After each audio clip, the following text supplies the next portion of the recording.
And coverage ન્યૂઝમાં આપનું સ્વાગત છે। અમદાવાદ શહેરની વધતી જતી ગરમીને લઈ મહત્વનો નિર્ણય લેવાયો।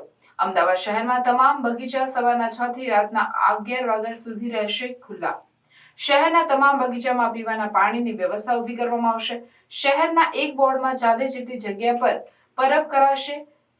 નક્કી કરેલા વિસ્તારમાં છાશનું વિતરણ કરવાનો નિર્ણય કરવામાં આવ્યો। એએમટીએસ અને બીઆરટીએસ બસ સ્ટેન્ડ પર ઓઆરએસ પેકેટ વિતરણ કરવામાં આવશે। સ્ટેન્ડિંગ કમિટીની અંદર ખાસ કરીને આગામી સમયમાં ગરમીની માત્રા જ્યારે વધી રહી છે ત્યારે પૂરતા પ્રમાણમાં પ્રેશરથી પાણી પહોંચે તે બાબતની ચર્ચા। તદુપરાંત જ્યાં આગળ હવે હોળીની રજાઓ પછી પ્લાન્ટ બધા ચાલુ થઈ ગયા છે, 7 જેટલા પ્લાન્ટ ચાલુ થયા છે। પરિણામે જ્યાં જ્યાં પેચવર્કની જરૂરિયાત હોય ત્યાં પેચવર્ક ઝડપથી પૂરું થાય અને રોડના કામો શરૂ થાય તે બાબતની ચર્ચા સ્ટેન્ડિંગ કમિટીની અંદર કરવામાં આવી હતી। 7 જેટલા પ્લાન્ટ છે કઈ અલગ અલગ ઝોનની અંદર આ પ્લાન્ટ ચાલુ થઈ ગયા છે અને એને આધારે આવનાર સમયની અંદર આજથી અને આવતીકાલથી દરેક ઝોનની અંદર જ્યાં પેચવર્કના કામ અથવા તો રોડના કામ ચાલુ થઈ જશે।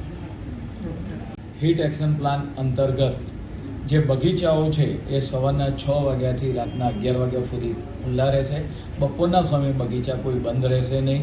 બગીચાની અંદર પાણીની વ્યવસ્થા એનજીઓ મારફતે, કોર્પોરેશન મારફતે અને એક વોર્ડની અંદર લગભગ 40 જેટલી જગ્યાએ આ વોટરની પરબો છે, પાણીની પરબો શરૂ કરવામાં આવી છે।